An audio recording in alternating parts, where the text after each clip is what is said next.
Connecting to the internet. Internet. Networking software. World Wide Web thing on a computer today. Computer. NetSurfer Pro.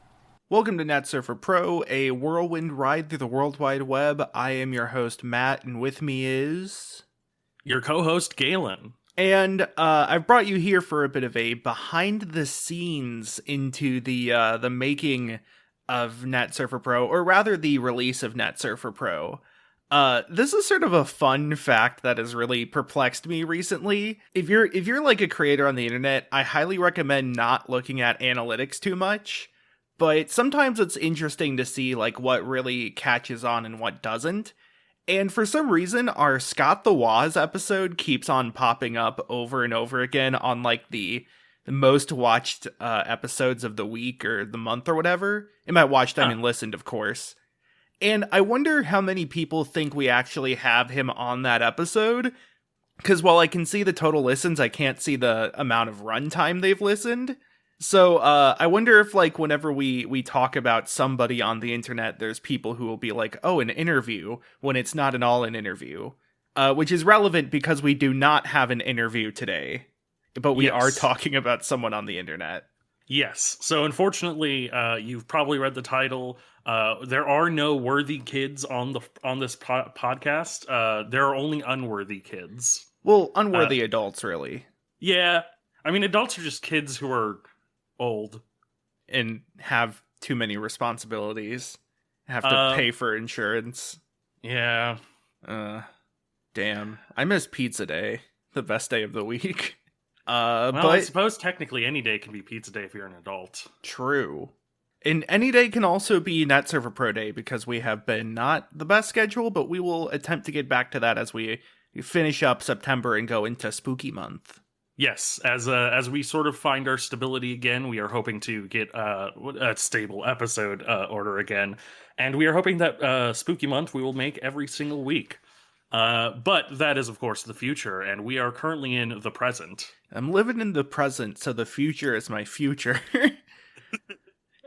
Kenny East. Okay, so, yeah, today we're talking about an internet creator, an internet animator, an all-around funny person, but mostly animator, named Worthikids. And so we're going to talk about his body of work and sort of his style, or styles, rather. And we'll dive right into that. So let's go to the fact corner. Yes. The fact corner. Ah, nice. Haven't heard that theme in a while. It was very good. We of course have a live studio band playing all of our themes. Mm-hmm.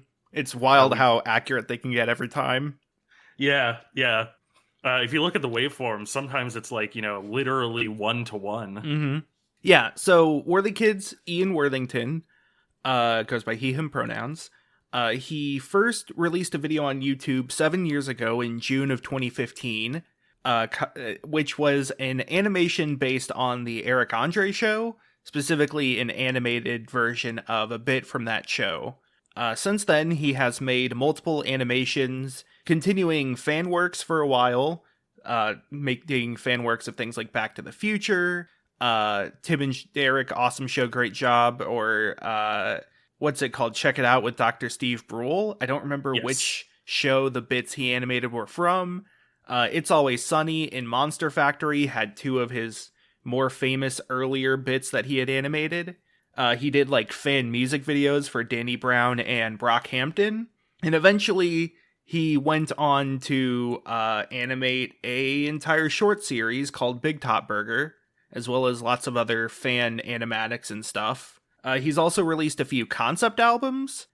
These are sort of like fan OSTs in a way, sort of like albums that are meant to be made up background music. So he's made one based off Shrek called Duloc, one based off The Witness called The Witness EP, and one based off SpongeBob called Bikini Bottom. And he also uses that composition in his animations. He's done all the music for his shorts like Captain Yajima or Bigtop Burger, and he's even made a sort of standalone music video in The Wire, or Wire Blood, Yeah, it's just called Wire, actually. It's not The Wire, the HBO show. Man, that actually, yeah, Wire is a single song concept album of The Wire, don't you know? Yeah. The Wire's the one where clowns attack. Yep. So yeah, clowns attack. That's what The Wire's about, actually. You don't have to watch it anymore. I like the part where Omar goes honk honk. I don't know anything about The Wire other than there's a character named Omar. So, yeah, that's a brief overview of Worthikids' sort of animation history. I think I want to start with the sort of animation styles he employs, because that is a big part of his brand and his sort of style, what made him really popular. So yes, I would say there's like 2 or 3 main styles he uses. The most common one is, it's sort of a chibi style in a way, where characters have huge heads and smaller bodies that are much less like detailed or emphasized. And with the huge heads, he tends to add a lot of like wrinkles and blemishes and other like facial details. Yeah, he uses the large heads to have extremely expressive faces on a lot of the characters. This is sort of like especially big in the Bigtop Burger series, but a lot of his shorts in the like, I think there's sort of 3 phases, quote unquote, if you really want to break them down by phases. There's the animatics part, which were sort of like fan animatics of different little bits from favorite shows and stuff. There's the original original animations, which are still a bunch of shorts, but are just sort of like little self-contained shorts, like Witches on Tinder, or like Frasier and Niles become demon lords. Yes.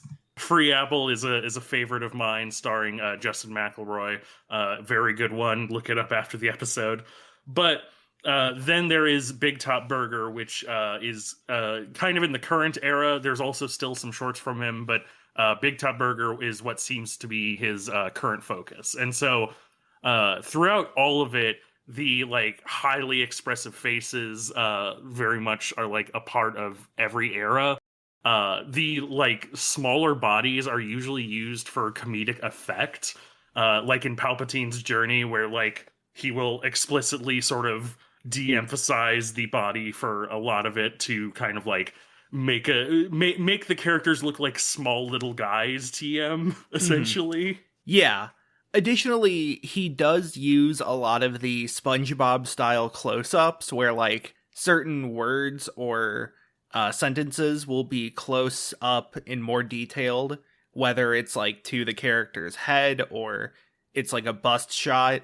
If you look at the thumbnail for How Do You Get Back There, which is a animatic of Good Mythical Morning, you'll see what I mean in that most of the video is that chibi style, but the thumbnail itself shows a bit where it's much more of a typical sort of comic drawing style.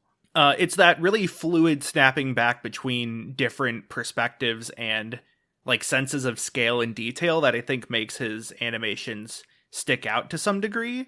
There's a lot of like really quick cuts to faces, especially. The fact that he has really expressive faces helps sell that as well. A lot of small eyes, I've noticed.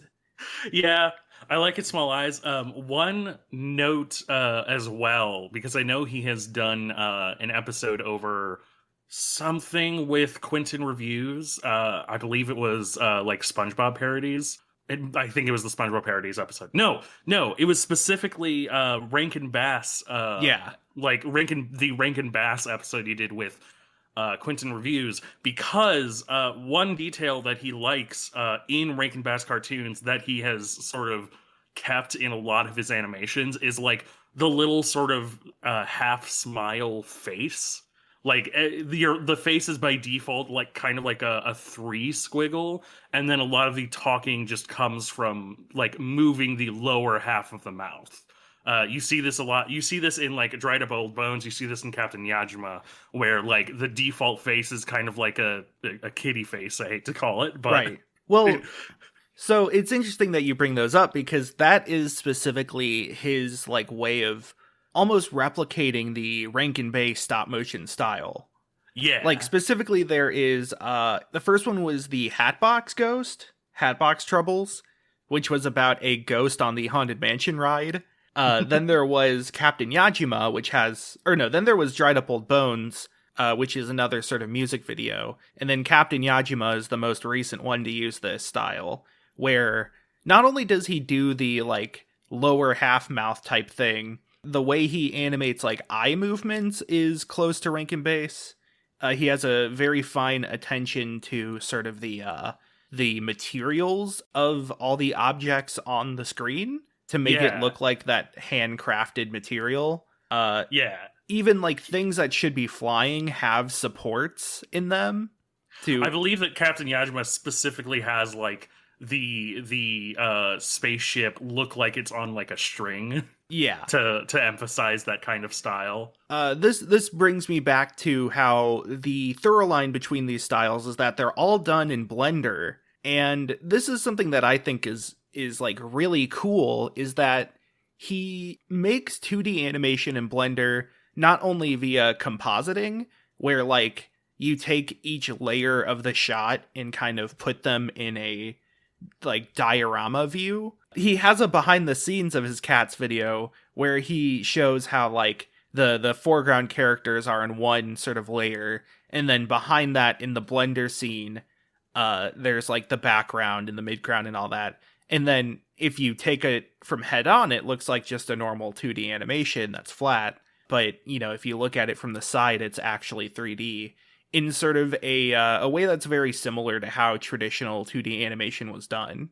But not only that, his chibi style has sort of evolved to a cel-shaded 3D sort of technique where he'll create 3D models for the bodies and apply, like, a lot of effects to them and how they're rendered and outlined in order to make it look 2D to some degree. Yeah. And then the faces, I believe, are still 2D animated, but the bodies themselves are all 3D models. And it's really interesting looking at the development of it too, just because, like, I think Austin Powers and Xylophone are some of the earliest ones where he uses this style. I don't think he uses it in Palpatine's Journey, aside from, like, one explicitly joke scene. Yeah, but that's the same thing with Pepe Silvia, the It's Always Sunny animatic. He has, like, a bit that's very clearly 3D models, but they look completely different to the ones used for the main characters. Yeah, but it's interesting sort of looking at the development because Austin Powers 4 uses the style, and it's a good, like, no knocking on it. It looks a little more clear that that is what he is doing than even, like, the first episode of Bigtop Burger. Like, the first episode of Bigtop Burger, the style seems to have really kind of come into its own by that point. And so, like, you probably already know that that is how the style works, but you could probably watch it and not realize that he is using 3D models to heavy air quotes cheat the system. It's definitely, I don't say cheat, but, like, yeah. I don't mean cheat. I just mean, like, you know, that's the stylization he's using. It probably helps to, you know, speed up certain processes, but I do think he does them also for the, like, artistic effect, you know. He's not just doing it cynically to save time or anything. It's a technique that he is developing as an artist. And it also, like, it very much also helps because it makes it really pop when, like, it goes from that style to, like, a completely clearly 2D drawn thing as, like, a punchline.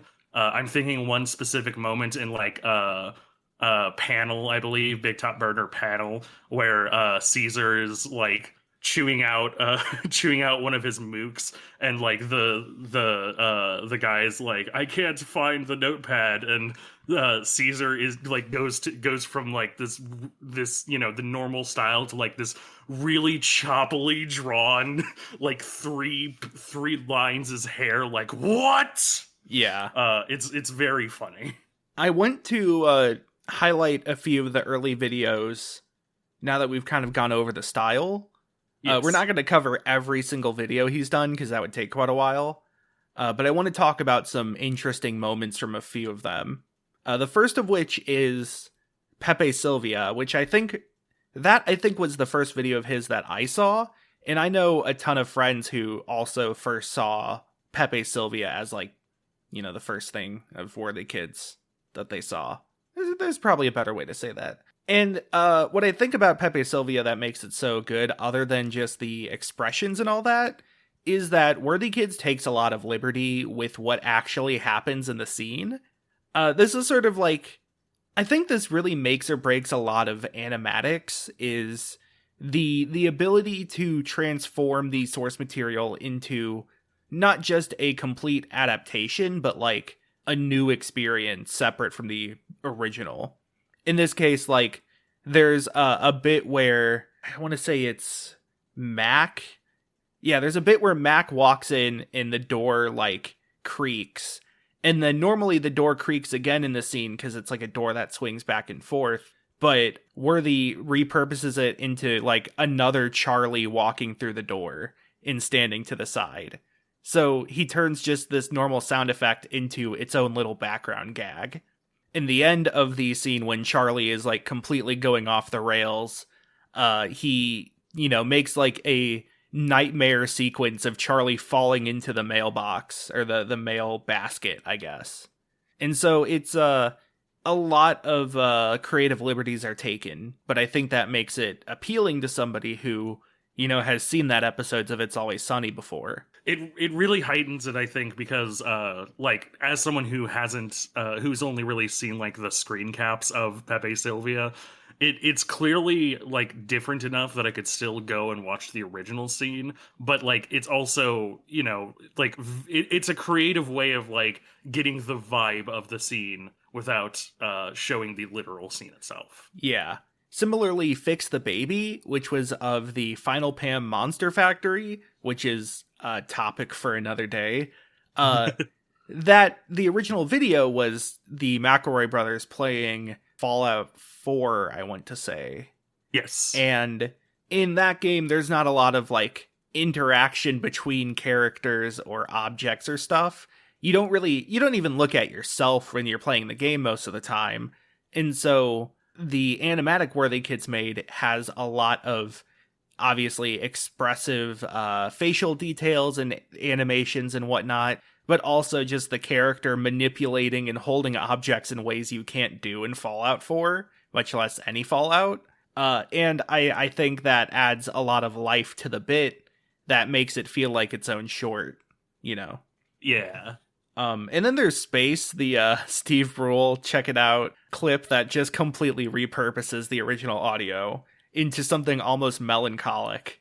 It's beautiful. I want to sort of, moving on from this, highlight the like original animations that he's done as well, because like the earlier original animations are in that style as well, with some experimentation. But I very much, I think some of my favorites are when he is explicitly playing around with the different like wild styles you can do. Free Apple is probably the most direct like one, where it's explicitly a reference, like a stylistic homage to King's Quest and other point and click adventure games of the era, and like he uses that like to its fullest extent. All the characters talking is like little boxes with their portraits. It's like 1-to-1 with that like 90s era point and click. And I also love like when Justin McElroy is just like listing off a bunch of random items, because that's also just a really good bit of every goddamn item in your inventory from those eras. And he just like rambles off a bunch of random items, and Worthy adds a bunch more that are like so perfectly in tune, of just like half a bologna sandwich, a slingshot made of candy, and then like in the background there's like a Shrek popsicle, or like a little snowman guy. Mm-hmm. The little snowman guy being a Monster Factory reference. Yes.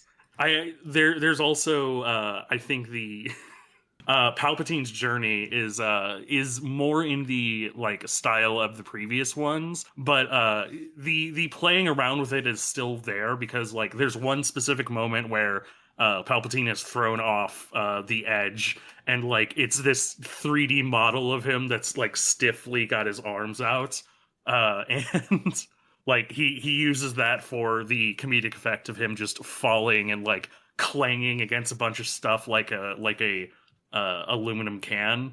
And so like he's still like using the 2D animation, but like he's developing into, you know, weird multimedia styles for comedic effect. I want to also, before we get to like Bigtop Burger, I want to bring up Boogie, the fan animatic for the song of the same name by Brockhampton. So I'm kind of a snob when it comes to music videos. So for one thing, I like a lot of animated music videos because they tend to have more of a concept than just like the band playing instruments. And I think like this clip kind of sold to me the idea of Worthikids making a music video, because what's really cool about it is that he's sort of told a story through the music video, even though it's not even the entire song, where like it starts in like an ambulance and a character is rapping, and then it like cuts to the heart rate monitor with the, you know, the line that goes up and down. I don't know what it's called. A heartbeat. Yeah, the heart monitor. The thing that you don't want flat. The up down line. Heart line? The heart line. So, and then like it cuts back to the ambulance and the person in the driver's seat starts rapping, and then like there's a person on top of the ambulance, and then like as it gets to the chorus of the song, the guy in the ambulance in like the stretcher like breaks out. And it's really cool because, like, for one thing, Brockhampton is a, like, hip-hop boy band, and so there's a lot of interplay between the rappers that's represented through the music video. But also, like I said, there is this, like, plot line going on. This world building has been performed just in the manner of, like, less than a minute, via things like the way the scene is staged and who says what, and, you know, just the choice of everything, where I can see how the storyline would fit into the song itself. And that's just really, really cool and effective. He clearly knows how to make an interesting little music video like that. Which he then does with Wire, of course. Yeah. I want to get to Wire a bit later. Yes. For now, I do also just want to mention before Bigtop Burger, one thing being Jason and Friends, which is really cool, for one thing, because it has accurate sign language, which he actually consulted somebody on. But Jason and Friends is kind of the first, maybe not the first instance, but it's sort of a trend or a motif that keeps reappearing, which is that Worthikids likes horror and horror characters, but he also likes making them not scary. This will be reoccurring throughout Bigtop Burger, but like Jason and Friends is it's Jason from Friday the 13th. Friday the 13th. Freddy Krueger from Nightmare on Elm Street. It's what's her name? Sadako from The Ring? Yes. And then the Clock Tower guy? Yeah, the Clippers? Clock Tower Scissor Man. Yeah, guy, the Scissor Man. And it's just it's like they're a family going into a convenience store. And they're very calm about it. They get some antics, but it's not scary in any way. There's never really an indication that the characters should be feared, which is great. They just kind of joke around and do family stuff. And I think that's like just a really fun, really sweet thing. I feel like a lot of Worthikids' general tone can be described as cozy in a way.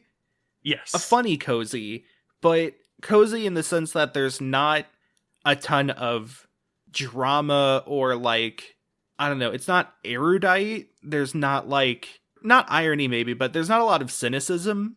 Most of it is sincerity or like sincere parody. Yeah. even the closest it gets to cynicism is like the rivalry in Bigtop Burger, which we're soon to get into. But like even that is like the end result is almost entirely goofy, you know? Yeah. I guess let's just get into Bigtop Burger. Yes. So Big Top Burger is a short series produced by Worthikids, animated by Worthikids, scored by Worthikids. It has like 1.5 seasons currently. There are 5 episodes to season 1, including a season 1 compilation video, which I guess would be 6th. And then there are 3 episodes to season 2. Yes. Currently. I am going to just real quickly list out the voice actors and actresses just because we want to shout them out. Steve is voiced by Ian Worthington himself. Penny is voiced by Lindsay Small-Butera. Billy is voiced by Olivia Craighead. Tim is voiced by Tim Batts. Caesar is voiced by Chris Fleming. Doctor is voiced by Sunwon Cho. Francis is voiced by Ao Edibiri. I hope I am pronouncing all of these names correctly. Conrad is voiced by Alex Small-Butera. And Mr. Food Truck, who pops up in the Expo episode, is voiced by Garrett Watts. And I believe there's another voice of the like old man in the panel episode. I'm just looking it up now. Tom Willett. And I believe Guy Montgomery does a voice in the very first episode. Oh yes, yeah. The very first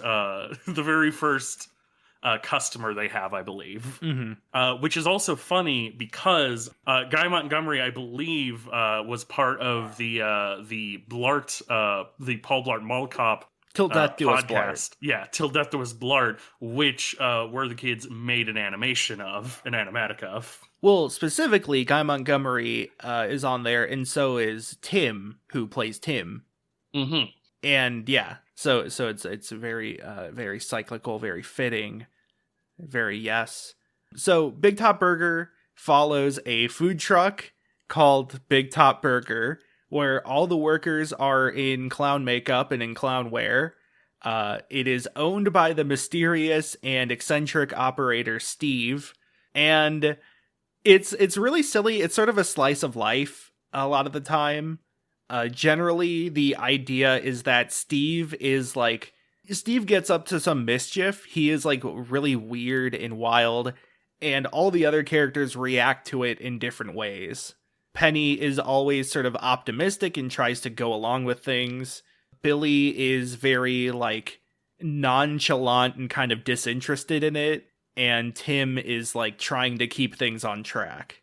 So there's 3 people reacting to one funny man. Yes. But so one thing that you might notice is that Steve has magic powers. Yeah. A lot of the humor comes in the fact that the 3 workers are ordinary people who seemingly just get paid well enough to work there. And Steve is just a weird magic thing. There are a lot of references to It by Stephen King, in fact. So Steve is named after Stephen King. Penny is named after Pennywise, and then Billy and Tim are both, I believe, 2 kids from It. The book It. Or the movie. Either one. And so there's sort of, going back to the theme of like making horror monsters cozy, there's sort of the joke that Steve is an It or a Pennywise or what have you. That is just, instead of killing kids, he has decided to make a food truck. There's honestly probably some market for like the digital uninteractive media extrapolation or Doom for like what is Steve, and for that matter what is Caesar, because like I think the second season is kind of getting into questioning this a bit more, of like the fact that Steve and Caesar are seemingly not like Caesar, for clarity, is the owner of Zomburger, who is the direct competitor / rival of Big Top Burger, and their thing is that they are all zombies, but obviously the three who are not the lead are, just in zombie makeup, just like how Penny, Billy, and Tim are all in clown makeup, except that you never see them you never see Caesar or Steve without the clown makeup. So, or without the clown or zombie makeup, respectively. So there's a theory to be had of, okay, probably Caesar and Steve are zombies and clown, but like, what is the extent of their powers? Yeah. Essentially. Steve can both teleport and instant transmission a la Dragon Ball Z. Yeah. He can create a child-sized clone of himself that can shrink into oblivion. He seems to be getting smaller. Hello. But he also is weak to heavy objects, but they're not even that heavy. There's like a bit going on in the second season where Caesar has Steve carry something and Steve cannot carry it at all, even though like all the humans can. Yeah. His like backpack is extremely heavy to him for some reason. Oh yeah, I forgot that also Steve can Naruto run as fast as a truck, and also carries around a giant sword that can cut through said truck. But he also cannot fight an elk. He cannot successfully fight an elk, seemingly. Oh, well, that's because he bonded with the elk. Oh yeah, that's true. Yeah, this all makes sense if you watch it, which I obviously highly recommend.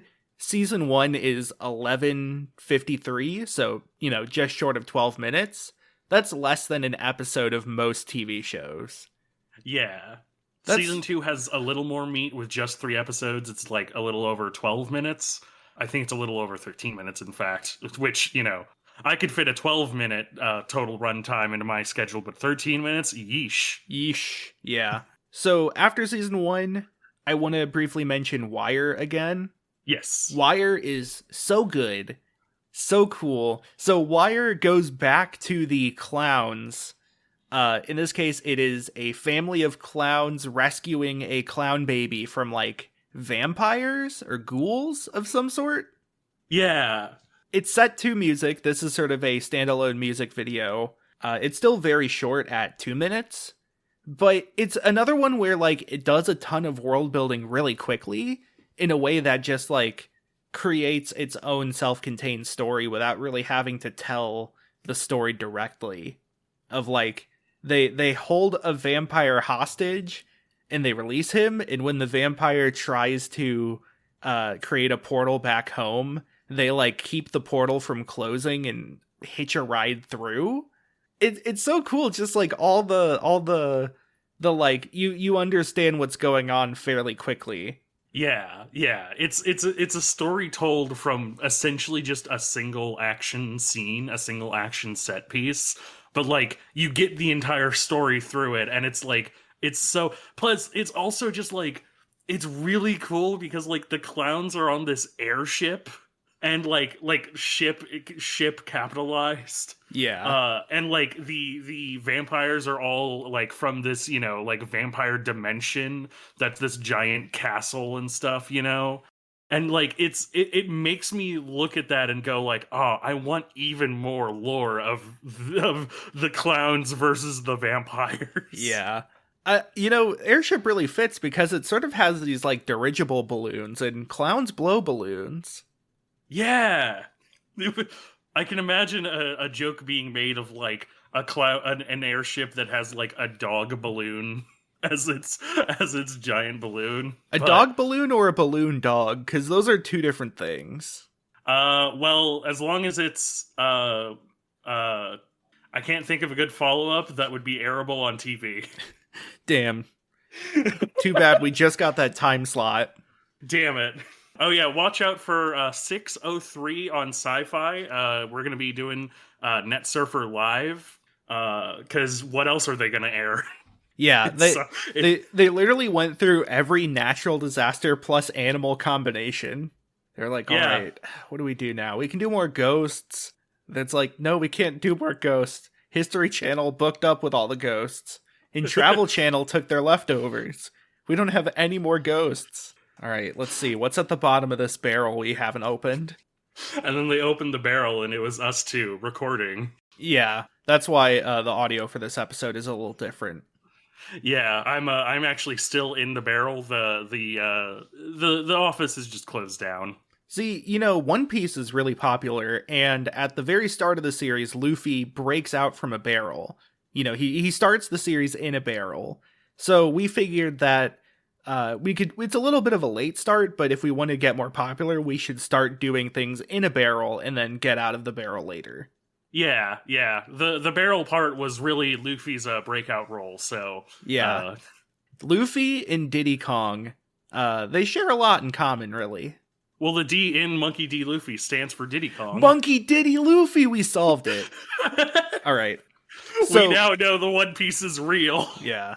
So, something kind of interesting is that Bigtop Burger got really popular online, of course, and then it got really popular in Japan. And specifically because or maybe not really popular, but essentially some Japanese voice actors, some like internet voice actors, made a fan dub of Bigtop Burger, dubbing over the voice actors for Bigtop Burger in Japanese voices. And this was really cool. I think it's incredible that there are people that make fan dubs for just like Western internet animations. It feels very full circle in a way, as somebody who's watched anime before, as my accreditations or whatever. Accreditations? I don't know how to say that word. I'm very qualified, as you can tell. And so Worthikids got in contact with these people and made Captain Yajima, which is another stop motion piece, or like stop motion style. It's still made in Blender, but this time it is a like sci-fi space opera sort of thing, and it is written in Japanese and voiced in Japanese with English subtitles, using the that like fan cast as the cast for this video. Yes. Captain Yajima might be my single favorite piece that Worthikids has done, just like self-contained. I love Dried Up Old Bones. I love Free Apple. I love a lot of the earlier stuff. I love Death Blurt. I love a lot of the animatics. But like Captain Yajima is so like pitch perfect to like the style, the thing that it is kind of parodying a bit. I guess it's not exactly a parody. It's more just sort of like an homage to the like puppetry style of, like Japanese. There's a specific like Japanese animation style of stop motion, I believe, that it is cribbing affectionate. It takes a lot of inspiration from like 80s era anime and a lot of like early tokusatsu and like Godzilla type stuff where they use a lot of practical effects for that type of thing. The score itself is especially very inspired by those, with heavy emphasis on trumpets and other horns to follow up action. Yeah. I also love how it's kind of another thing where like to spoil an 8-minute video, to spoil halfway through an 8-minute video, it's another funny thing where like Captain Yajima kind of immediately meets her like nemesis, and like her nemesis Zoga is like, yes, it was I was the astronaut the whole time, and like Professor Genius, I think, is like, oh my god, you were lying about the space alien who kicked you? And she's like, no, that really happened, it was really annoying. And so they just team up to find this random rude alien. Yeah. This is another reoccurring thing, is that villains have different morals, but they don't have villainous actions that much. Yeah. That's what it feels like in Worthikids videos. It's like in Free Apple, for example. Obviously, the shopkeep wants to kill the prince, but like he acts so friendly during the whole exchange and is pretty upfront about everything. Or, Palpatine in Palpatine's Journey is just like cracking jokes the whole time and not scheming whatsoever. There's this feeling that like Worthikids seems to really like villain characters and has a lot of fun repurposing them into like less threatening versions, and that includes his own villains he has written. Yeah. in this made-up cartoon or this made-up stop-motion series. Also, to go through the voice actors and actresses one more time for Captain Yajima. Captain Yajima is voiced by Malta, all caps. Professor Genius, the motorcycle alien, and the narrator are all voiced by Hanai Chihaya.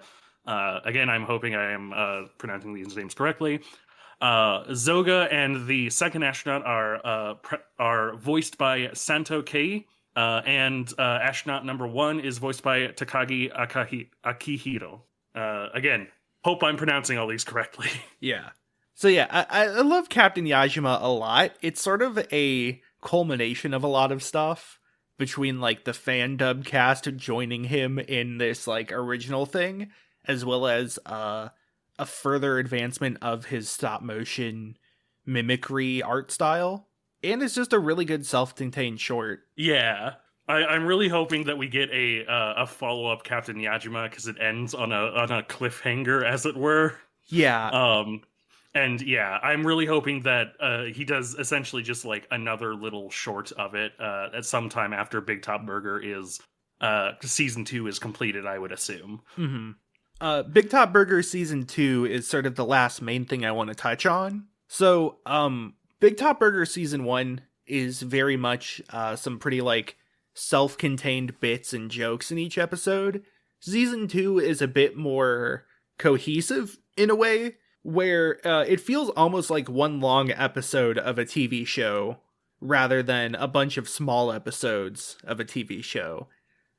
Yeah. In this case, it is the members of both food trucks going to a food truck convention or a food truck expo, and sort of all the antics that ensue between the two trucks, especially between Steve and Caesar. This is, of course, where the like food truck mascot shows up, and it's very clearly inspired by Cars. Yeah. I love, by the way, that so there's a new intro to this. Big Top Burger and season 2 of Big Top Burger. Season 1 and 2 have different intros. And the one for season 1 just introduces the members of Big Top Burger really quickly. But season 2 also shows like their home life a little, which I think is super cool. Yes, I love that it kind of like contextualizes them a bit more. Like it really sort of, it humanizes them, which like, not that they weren't human before, but like in season 1, it's mostly gags, essentially. It's mostly kind of getting you to the vibes of these characters, but Big Top Burger season 2 seems to be kind of like going for more of an arc. It's still very funny and it's still very like comedy forward, but like it kind of I think it hits on the sort of, you know, oh yeah, these are like real people living real lives, and it adds to like the straight man persona of the other like 6 kind of I say kind of because like very much all of the Zomburger ones are honestly kind of their own versions of Funny Man, and like even the 3 straight men of Big Top Burger are kind of they're pretty funny in their own right. They're not entirely straight. Yeah, if you know what I mean. we make no assumptions. That's the title of our tagline. We make no assumptions. That's a pretty good tagline. I was really hoping for rescue all life, protect all games. No, that's for our gaming channel. Come on. Oh, right, of course. Yeah. Big Top Burger season 2 has a lot more like grounding to it. Instead of just being on the truck, it's at an actual location with a lot of sort of world building details in the background. By world building, I mean things just like having other trucks and tents and RVs. Like it looks like a real location much more than much of the other locations in the show.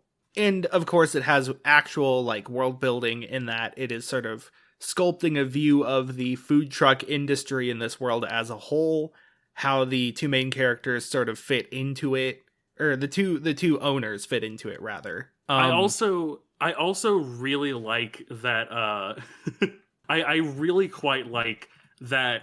So it is kind of like by the end probably going to be sort of its own little episode, more or less. I would assume it's going to be its own like 20-minute episode. But the fact that it is divided by 4-minute episodes of the season means that each new one kind of has its own individual bits. Like, it has a clear arc, of course, but like each new one kind of has its own core goof to it. I think specifically I really love Panel, the most recent one, where the idea is that they're all showing up to like the panel at the beginning, and there's this guy who's like really kind of boring talking about like, oh, the history of burgers, and he sorry, I have to note the very funny joke at the beginning where he says, I see we have a few familiar faces in the audience, and it's just two clones of him. Mm-hmm. It's just two exact copies of him sitting in the audience. But then, like, yeah, it uses that sort of like framing of this is where the characters currently are to like explicitly tell a bunch of, little jokes of them being forced to listen to this boring guy. Mm-hmm. Yeah. In a way, you could think of it like sketches in a sketch show, but in this case, the sketches are animated, and this is one of those sketch shows where the sketches all tell sort of a narrative. Yeah. Yeah. Very, very fun work. I also do like the sort of expanding of the color palette. The Woods episode of Bigtop Burger Season 1 is a bit more, I don't know, varied in terms of location, but like Stove, Kid, all of those are very blue in a lot of ways, especially any scene on the highway. And so having this location that has like a lot of grass and dirt and stuff is actually kind of nice. Yeah. The by right of having to like, establish a lot of things, the first episodes are mostly just centered within the food truck itself. And so it's, it's just sort of the same location for a lot of them because it's the establishing bits. But like, yeah, now that we have a different location, there's a lot more life to the scene in general. And I get the feeling that there's also going to be a good number of like gags that it brings up. I'm willing to bet that like one of the next episodes is going to be sort of a bunch of kind of a rapid fire, like bunch of funny food trucks. I would bet. I would wet. Gross. Welcome to Wet Burger. Welcome to Wet Surfer Woe.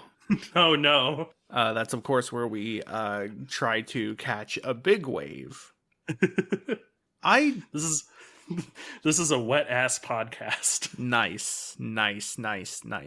I don't have much else to say, really. I think the reason why we did this isn't just because we're fans of Worthikids, but for me at least, it's that Worthikids sort of really captured a lot of people on the internet. I mean, like, he got attention from the McElroys enough to have them voice act in his stuff, or at least to have Justin voice act. And so I think like figuring out why it captivated the internet is one thing, which you can't always do. The internet's a very fickle place, but I think his style is very indicative of like the current trend of internet humor, especially, or at least a sort of brand of wholesome humor. Yeah, I honestly would like to sort of end, quote unquote, this. We're getting to the end, but just a couple of little recommendations. Louis Zhang, I think, is a very good recommendation if you like Worthikids' style a lot, because he's kind of a similar style of eclectic animations. He's also very big into music. A lot of his channel is music, but if you were just really interested in the animations, he does have a lot of very fun animations that are kind of in a similar vibe of like slightly weird but very goofy and very fun, and nothing that's like going to creep you out, essentially. Yeah, he's no Jack Stauber. Yes. Now, if you want Jack Stauber, you should check out Jack Stauber. Yeah. Another person I would say is interesting to look into is Savannah XYZ. She is kind of up and coming a bit, but her style is honestly like it's an interesting vibe of like using 3D software but making it look sort of claymation-y. Mostly she has a lot of shorts currently, but it does seem to be working on some longer things. She recently reached 200k subs and did a face reveal, which was fun. But she has similar vibes of like kind of shorter goofs, but like a really interesting 3D style. And I want to recommend Joel Haver, who does not do 3D. He instead does a rotoscope style that he kind of popularized.